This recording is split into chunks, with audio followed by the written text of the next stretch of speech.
right. Good morning again. We are continuing our journey through the book of Ephesians. We're actually today entering into the final chapter of the book, and so it's kind of a milestone there. But we still have, even though there's only like 20 something verses in the last chapter, we'll still have several more weeks to go. There's still a lot. It seems like every sentence has something rich to show us in this final chapter, and so we still have a lot to unpack. But we are going through this series called Worthy, a series that proclaims that our God is worthy of praise, that our worthy God proclaims to us that we are worthy of his love and calls us, invites us to walk in a manner worthy of our calling. We've been exploring what does that worthy walk, to walk in a manner worthy of our calling, what does that worthy walk look like? And the great thing about that, as we talked about a little bit at the beginning last week, is that it's a difficult path. It has all kinds of challenges along the way. But the great thing about this particular path that we are called to walk is that we are not on this path alone. We are not meant to walk the path of Christ alone. It was always intended to be a community of people relying on one another. God's design for humanity from the beginning has been relationship. Relationship with him, sure, but relationship among one another as we together seek to be in relationship with our God. We are built on relationships. As I said at the beginning of the service, we as a church are a family of families. And so the church is built on relationships. It is all about relationships in many ways, and the church itself really is a kind of relationship in and of itself.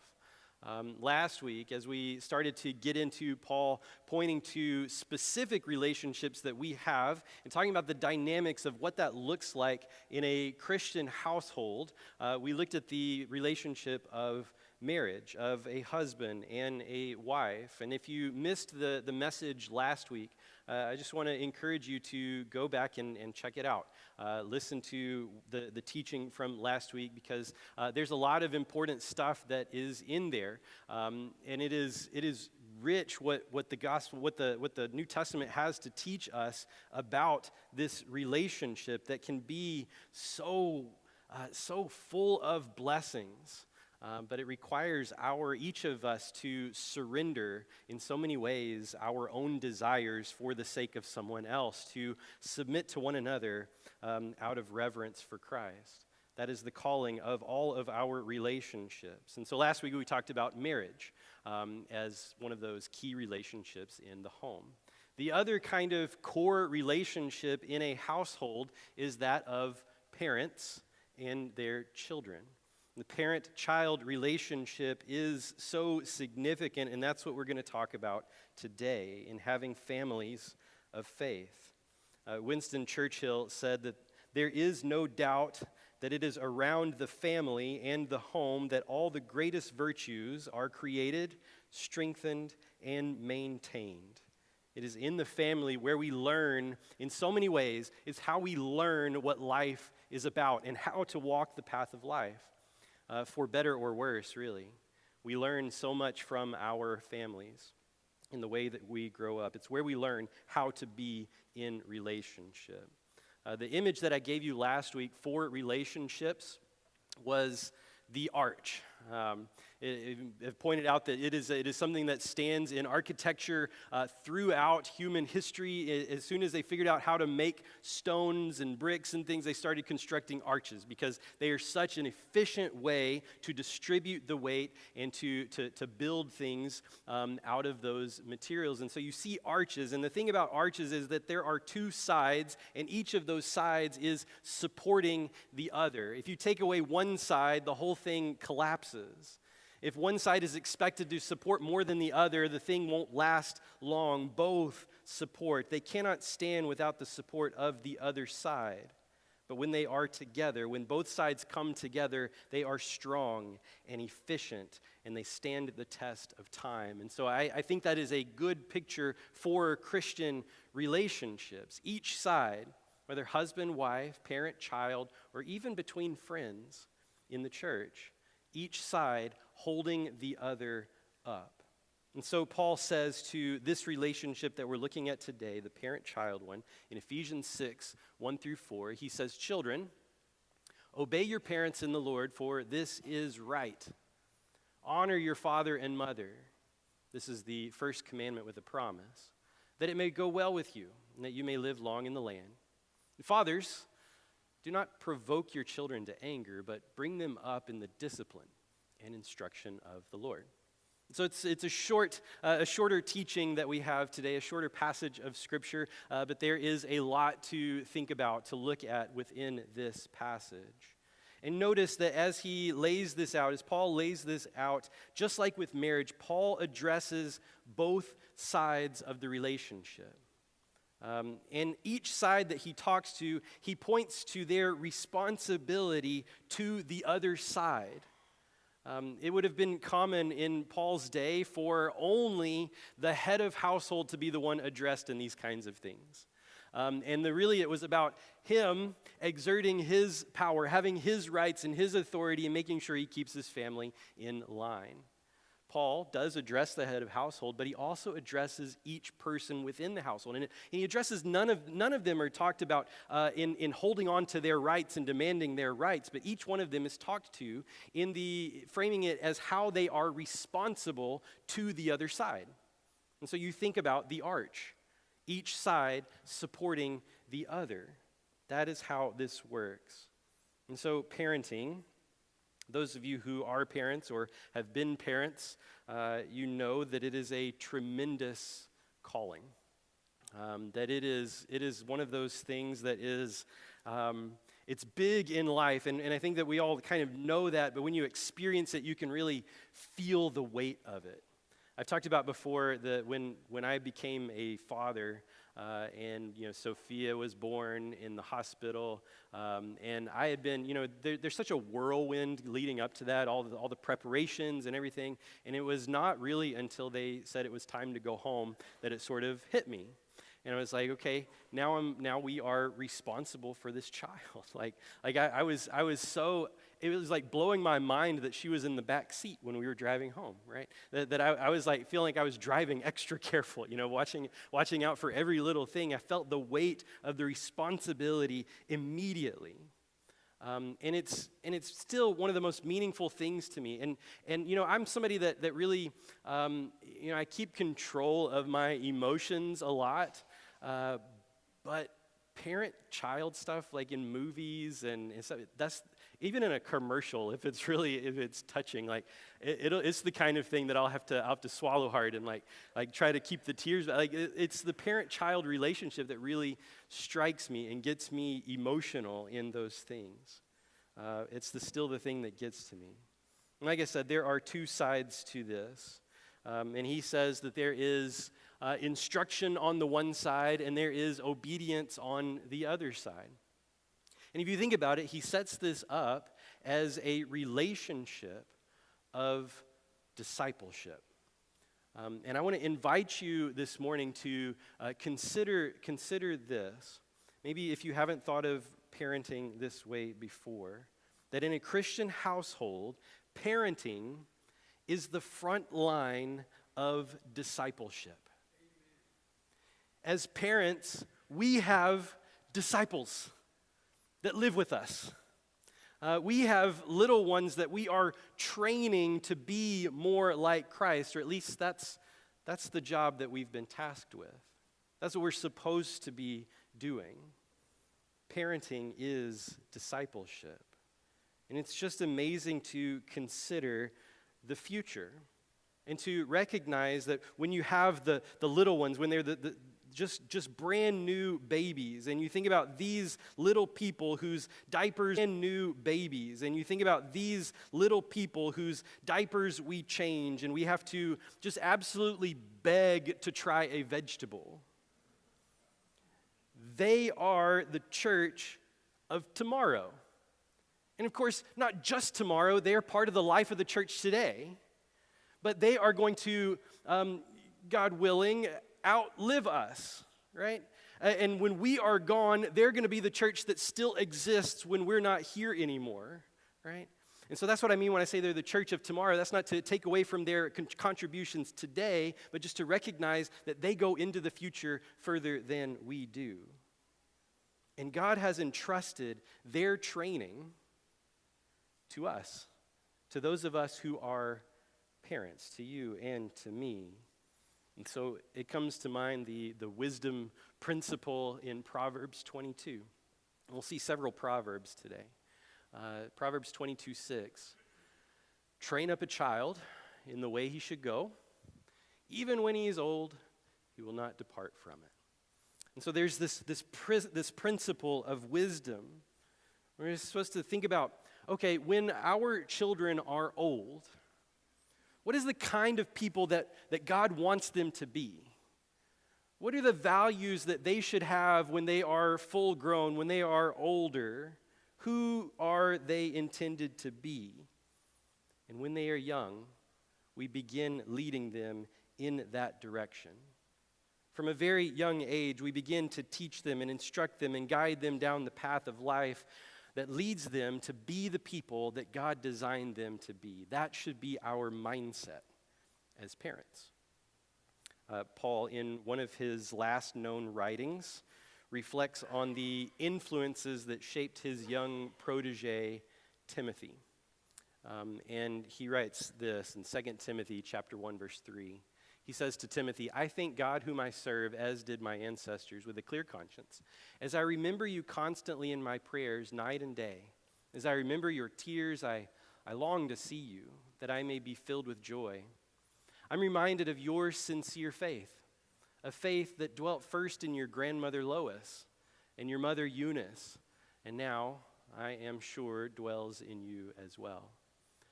Timothy is somebody that Paul has referred to multiple times as someone that was like a son to him. Paul was like a father figure in Timothy's life.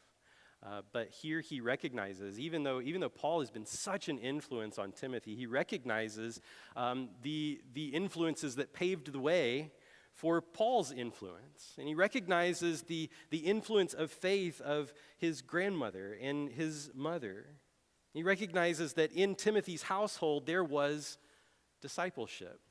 They were leading Timothy to have the faith that he has at this point. They set good examples.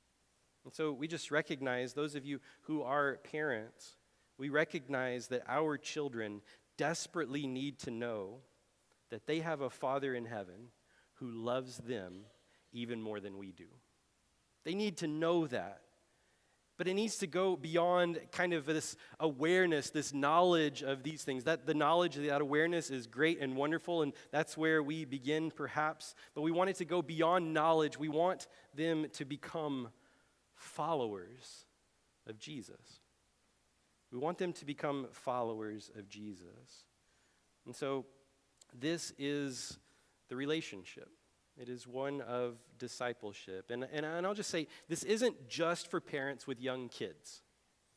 It actually goes beyond that. Now, elements of the relationship might shift a little bit as they mature. They take on a different flavor and different texture and character. But this relationship, a parent-child relationship, is a lifelong relationship. And so let's look at the two sides of that relationship in just a little bit more detail.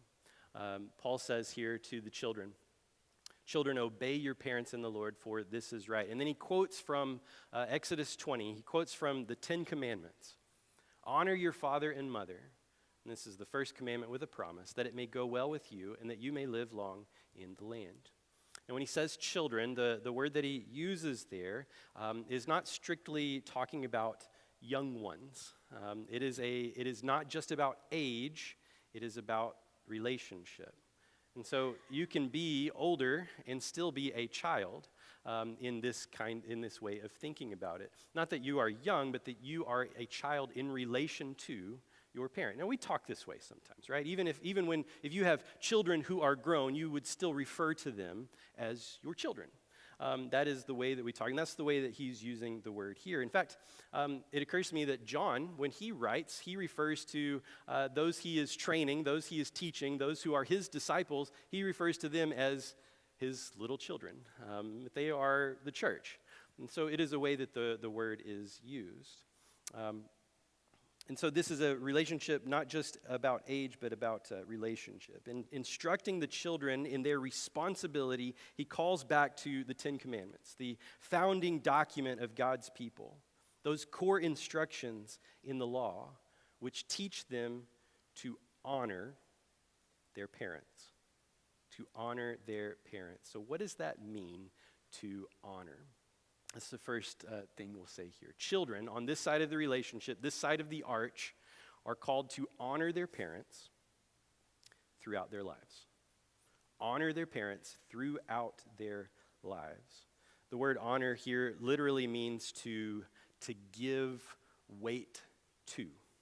That is to say, consider them important. That they weigh heavily in the way that you reckon life. Okay? And the way that you make decisions. What it is talking about is giving them respect, giving them dignity, acknowledging their experience in life, valuing their wisdom. And one of the important things, or was especially important in the time of the Bible, was to take care of them in their old age. That was part of what was understood to honor your father and mother. This was especially important in those times. And it's what Jesus is referring to when he makes reference to that command as well in Matthew 15. And it's what Paul is talking about when he says to Timothy, here in 1 Timothy 5, he says, if anyone doesn't provide for his relatives, and especially for members of his household, he has denied the faith and is worse than an unbeliever. And he's talking about people who don't take care of their widowed mother. That's the idea of what he's making reference to. It's like this is about honoring the parents. Remember that back in that day, there were no nursing homes or retirement villages. There was no government assistance in this. If children didn't honor their parents in this way, they were possibly causing their parents to become beggars. Because there would be no one to take care of them. And so this was especially important in his day, but it still holds something important for us today too.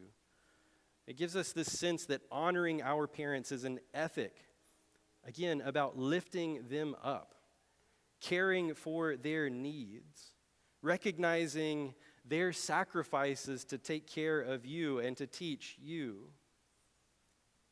Now, I'll point out that what we're talking about here and the way that we're setting this up is, again, a Christian household, and it is an ideal. It is what we are shooting for. Like this is the picture that we are aiming for. This is what we want our families to be like. We acknowledge that many times we fall short on one side or the other, and it can make these things a little more difficult. I had a counselor friend email me a few years ago asking about this passage to honor your father and mother because she had a client who had grown up in a very difficult household. And she was needing to talk to the counselor about that, but she was reluctant to discuss her parents because she didn't want to dishonor them. And so there was a difficulty there, and she wanted my opinion on how to approach that and to navigate those things. And so we talked about what it really means to honor your parents and recognizing that, just like I said with marriage, when you introduce things like abuse into the situation, the whole thing kind of doesn't work. Like, abuse in this sort of situation is incredibly wicked. It is a selfish corruption of a vulnerable and sacred relationship. And in the process, I think that what happens is a parent bringing that into their relationship with their child is ultimately robbing their child of the ability to fully honor them, right? They are taking that away from them. Now, there are still ways that they can honor them, and we'll talk about that in a minute. But it is challenging to bring that into the relationship. So we have this ideal, what we're shooting for. There are still ways, even when it is corrupted, to have honor. And in the context of a discipling Christian relationship, the ideal that we are aiming for is obedience to parents. Parents that want to lead you closer to Christ, the response is to obey, to trust their wisdom, to receive wise guidance in humility, faithfulness, and gratitude. To receive wise guidance in humility, faithfulness, and gratitude. There is an inclination that comes out of us from a young age to think that I know best what I need, right? I know what I need. I know myself better than anyone else, and I know what I need. When we are growing, as soon as we get a little bit of knowledge of how the world works, we start to think that the previous generation just doesn't understand. That we sort of know. And maybe we all kind of go through that phase to some extent. Like we think we know a little bit better than our parents. And then eventually some of us come out the other side and recognize, oh, I didn't know what I thought I knew.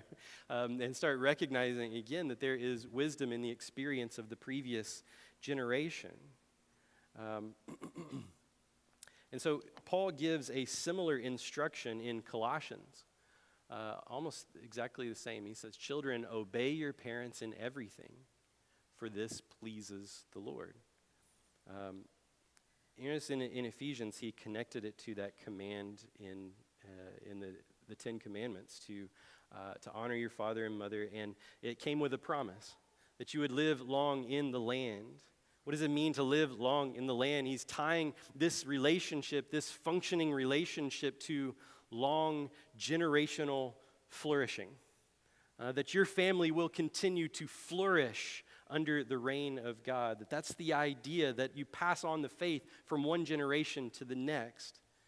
And that you honor your parents, and eventually your children honor you, and they pass that knowledge down, that faith down, and continue to make disciples as time marches forward. It's the result of shalom, the order of things. The proper ordering of a parent-child relationship produces long-lasting flourishing under the reign of God. And there was a sense, at the time, even in the non-Christian world, there was a sense that stability in society depended on this. That children needed to be obedient to their parents for society to function properly. And you see ancient writers write about that very thing. They believed that chaos would ensue. There was a calling to sacrifice. When children refused to be self-sacrificial in this way and insisted selfishly not to listen, not to submit, not to trust that their good parents were seeking their best interests, that it would just contribute to the downfall of society. And that's how people tended to see it, even outside of Christian circles. And it's telling that when Paul is listing out some of the wickedness in the world around him, he says this in Romans. He says, they were filled with all manner of unrighteousness, evil, covetousness, malice.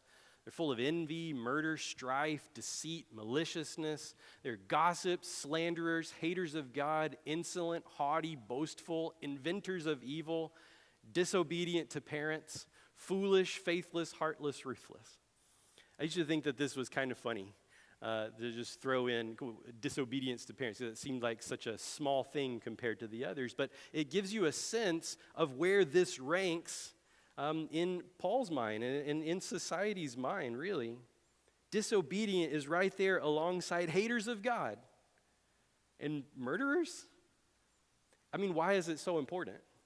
What's the big deal?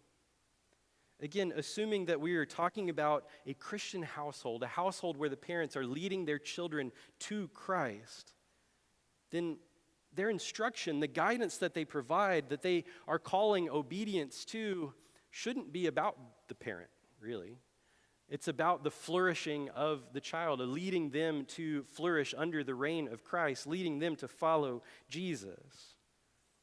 Now, so often, as parents, I've experienced this. I need my kids to do something. I need to instruct them in a certain way, but I can't fully explain why. Or there's not enough time to explain in a way that they would understand because there's too much else that they don't have the foundation of understanding for it to make any sense. And so I just need them to do it. I just need them to go with me. I just need them to follow. And sometimes it is even a safety issue, right? And there is this sense that we ought to recognize, by the way, that we are children of God, and sometimes He's the same way. Like, He's just sending us in a direction we don't understand. It seems weird to us. I don't get it. We just need to follow. We just need to obey. And maybe we should I learned a lot about the way God sees me when I became a parent, right? It really shapes your understanding there. But anyways, we can't always explain everything. Our children need to have a sense of trust. Also, obedience is modeling Jesus. We said this last week about marriage. It is intended to demonstrate Jesus to the world around us. Obedience models Jesus as well. In Philippians 2, verse 8, it talks about how he was obedient to the Father, even to the cross, that he was obedient. Also, parenting is hard, right? Parenting is just hard, even with the best children in the world. Like even with super obedient and super wonderful, nice, loving children, parenting is still hard. It is a heavy responsibility, and it is, as a child, it is a loving thing. It is a loving thing to ease the load of your parents and to be obedient. That's part of upholding the other half of the arch. Much of the wisdom of the Proverbs is written as advice being passed down from a father to his son. Even a couple of chapters are a mother to the son. And so we get things like this in Proverbs 1:8. Hear, my son, your father's instruction. Forsake not your mother's teaching. They are a graceful garland for your head, pendants for your neck. Guidance is to be received with honor. It is the teaching of the Lord passed down to us. And it's also a kind of passing of the torch, so to speak. We receive that guidance. We are obedient. Receive guidance in humility, faithfulness, and gratitude. And the second way I want to mention about how children can honor their parents throughout their lives is this. We can uphold the family name and contribute to a godly family legacy. This is one of the things that I told the counselor friend of mine. That it may be a challenge directly between the parent and child in a broken and abusive relationship. But one of the things that a grown child can do to continue to honor their parents is to even redeem the family name. To continue on the family name, to uphold the family name in honor, regardless of the kind of parents that they are or were. We recognize in life, we should recognize that we represent more than ourselves. We are our family going forward. We bear the name of our family. We build a reputation for our family. In the Proverbs 22:1, a good name is to be chosen rather than great riches, and favor is better than silver or gold.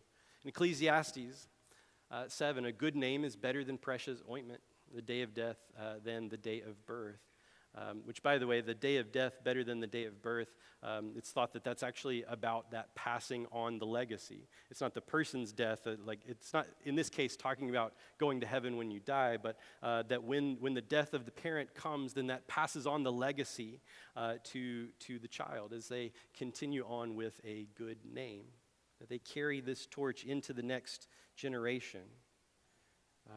A name is more enduring than our own lives. The way that we live can either tear down that name or build up the reputation of our family name. And so children of all ages are called as Christians to honor their parents, to consider them above themselves, to allow their parents to, when they are young, joyfully and responsibly take care of them until the day comes that the roles reverse. And then we will joyfully and responsibly care for them in return. And so then comes the other side of the equation. Children obey. And as I mentioned, Greco-Roman household codes would have left it at that. But this is a Christian household. And each side has a responsibility to the other. And so Paul continues saying, fathers, don't provoke your children to anger, but bring them up in the discipline and instruction of the Lord. Now, Paul says, in this case, fathers. But I'm going to apply what he says here to both parents with the idea that the father is intended to take the lead and to set the example. But you notice that the children were instructed to obey both parents. And they support each other in this. And so as he says this to fathers, he's speaking this to the head of the household, but is intended to be a leadership style for the family. And so he calls parents, fathers, don't provoke. Bring them up in discipline and instruction. And so the other side is this. Parents are called to patiently nurture Christ-likeness in their children.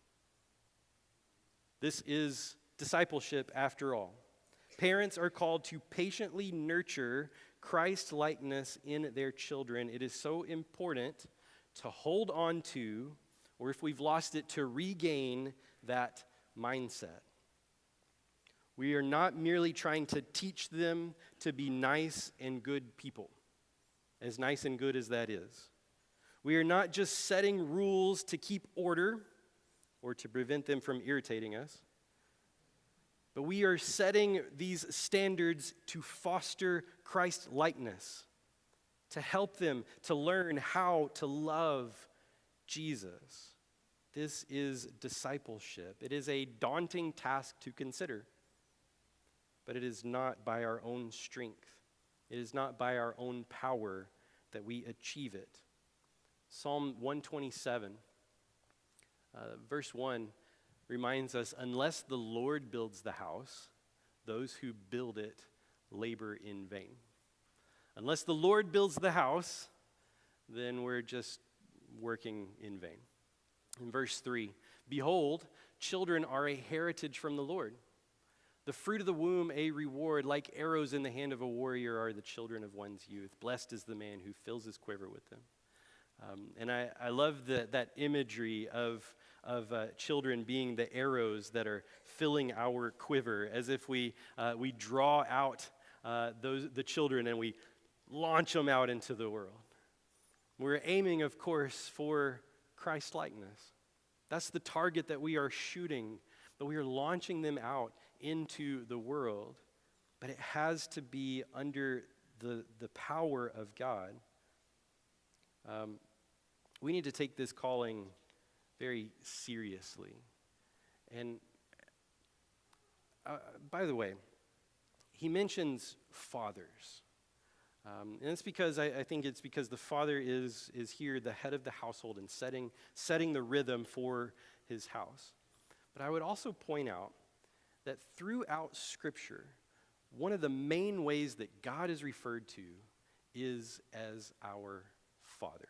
He is the Father. And so keep this in mind, fathers, that when your children read the Scriptures and they see that God is their Father, you are going to be their point of reference for understanding what that means.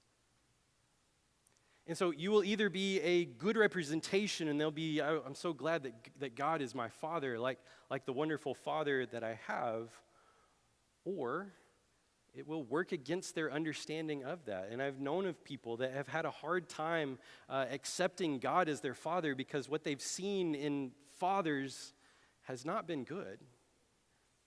And so that's not to stomp on anybody. It's just to say we have to take this seriously.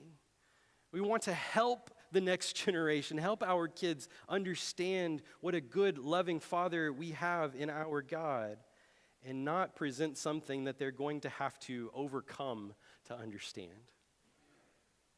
And so he says, do not provoke your children to anger. Now, of course, our kids are going to get angry sometimes. Sometimes they're not going to like the things that they have to do. That's not what we're talking about. He's saying don't provoke to anger. He's saying don't be cruel. He is saying don't be heavy-handed. Don't be menacing. Now, you are called to discipline, though. But we are called to provide loving, God-honoring discipline that is strong enough to shape, but gentle enough to preserve. Strong enough to shape, but gentle enough to preserve. Discipline in a Christian household comes from a place of love. It comes from a genuine desire to lead our children to Christ. And by the way, when I'm talking about this, I'm not talking about method of discipline. That's for each family to determine what is best for their children under the leadership of God and how they understand that to work and the personalities of their children. That's not what we're talking about. We're not talking about method. We're talking about the heart. We're talking about the posture of our hearts, that it is not merely like a doling out of punishment. We are shaping. Carefully shaping the next generation of believers. Carefully shaping them to love Jesus. But it is necessary for parents to be parents. It is necessary for fathers to be fathers and mothers to be mothers, to use their experience in that relationship, to use their God-given wisdom, to use their God-given rightful authority to bring even difficult to hear truths to bear, so that our kids can flourish, so that they can have real life and flourish long in the land, so to speak. It's what God does for us. It's what our Heavenly Father does for us. He disciplines and guides us and shapes us in the way that we should go. Proverbs 3:11, my child, don't reject the Lord's discipline. Don't be upset when he corrects you, for the Lord corrects those he loves, just as a father corrects a child in whom he delights. That correction is necessary. It's how life works. And so we want to represent the way that God shapes us. We want his power and wisdom to come through us and shape our children as well out of love. Again, we get a similar teaching in Colossians as similar to Ephesians. He says, fathers, again, do not provoke your children. And here he gives what happens if you do, lest they become discouraged. And this isn't just about them being sad. This is about them being discouraged, pushed away from following Jesus. Rather than encouraged and brought along the path, a harshness pushes them away. And this is not what we want. We don't want them to fall away from Jesus. That's the opposite of our intention. Now, as a parent, if I'm honest, there are times where I know I'm either in a bad mood or I'm feeling frustrated about something or somebody's doing something that's gotten on my nerves or whatever, having one of those kinds of days or moments. And I react toward my kids. And in those moments, it's not if I'm honest, it's not really in that moment about helping them to grow closer to Christ. It's just about getting them to stop doing the thing that I don't like. As if I'm teaching them in that moment that their behavior should prioritize my comfort. And I think that it's in those moments that we ought to wake up and recognize that this isn't what it's about. It's not about them serving us in some way so that we enjoy life or something. It's about us being sacrificial and guiding them towards Jesus. Always. When we recognize that, we correct ourselves back to that path. And I've definitely gone to my kids several times and said, hey, I think I overreacted in that moment. I shouldn't have said it like that. So we just have those conversations. We're just honest, and we just correct those sorts of things. Recognize this. Making disciples, which is what we're doing. Making disciples is not simply a matter of telling them to behave, but training them to follow. It's a significant difference. And so if we're training them to follow, we want to provide instruction and example that is firmly rooted in God's wisdom. God's wisdom over our own. To go back to the passage again, fathers, do not provoke your children to anger, but bring them up in the discipline and the instruction of the Lord. Instruction of the Lord. Again, as parents, it is not about us. The most important thing that we can do is to set an example. Like not just tell, show. Show our children, show the next generation of followers how to be followers. It strikes me that Jesus, there's a couple of times where he encounters people that are becoming his followers, and he says the words, come and see. Come and see. The instruction isn't just come and hear. They do come and hear. He says come and see. Come observe where I'm going. Come observe the path. Come observe and be a part. So the best thing we can do for our children to be disciples is for us to be disciples as parents. The best thing we can do if we want our children to love Jesus is for us as parents to love Jesus. Don't just say, do. We should have a high moral integrity, a strong sense of justice and what is right. And that should be coupled with grace and mercy, just as it is with our Father in heaven. If we want our parenting to glorify God, then we want to parent as He parents His children. Not just lay down the law and wag our finger when it's broken. But when it is broken, when they are broken, we come to their side. We seek to understand. We seek to be with them in that brokenness. We give them a lived example of what it looks like to be made whole, and we communicate to them in word and in the way we treat them that we have an unstoppable love for them, a love that even goes to self-sacrifice. This is the parent-child relationship.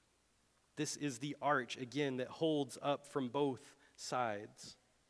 When I think about leading my family from a discipleship perspective, I think of that passage in Joshua, where Joshua is talking to the people and they've entered into the promised land, and they're deciding how they're going to conduct their lives in this new land. And he says to them, now, therefore, fear the Lord and serve Him in sincerity and in faithfulness. Put away the gods that your fathers served beyond the river in Egypt. Serve the Lord. If it is evil in your eyes to serve the Lord, then choose this day whom you will serve, whether the gods your fathers served in the region beyond the river, or the gods of the Amorites in whose land you dwell. But as for me and my house, we will serve the Lord. And see, there's that ethic of a father, a head of household, setting the example of proclaiming what my family will be and providing the leadership, the discipleship on that road. As for me and my house, we will serve the Lord. This is what the arch of these relationships is holding up. This service of the Lord, this faith. And as a church, we ought to support one another in this. And so we're wrapping up right now, but I want to encourage you as you're thinking about this. Some of you are parenting currently or are dealing with being children to your parents. You're actively engaged in this particular relationship, and some of you aren't. For various reasons. And so I just want to recognize that we are all in this together, and we still support one another in these relationships. And so I want you to think about the children that are part of this congregation. Think about them this week. Pray for the children of our congregation. Think about the parents in our church and pray for our parents. Pray for wisdom, pray for strength, pray for godliness as they seek to disciple their children. Let's come alongside one another and help each other on both sides of this as we build these strong families. So may we disciple our families. May our children listen to the wisdom given to them, and may they find ways to honor their parents. May parents lovingly guide their children to Christ and set the example for them. May we forgive each other's shortcomings, and may God's wisdom guide us to be strong families of faith. In just a moment, we are going to sing a song. I'll read one final verse, and then we'll sing a song. And I'll be at the back of the room with the elders, and if there is anything that you need at all, if you are in need of prayers, you want somebody to talk to, if you're ready to be baptized to follow Jesus, then we would love to do that today. Whatever you need, that's what we'll be back there for. Let's conclude with these verses here. Psalm 112. Praise the Lord. Blessed is the man who fears the Lord, who greatly delights in his commandments. His offspring will be mighty in the land. The generation of the upright will be blessed. If we can help you this morning, please reach out as we stand and sing.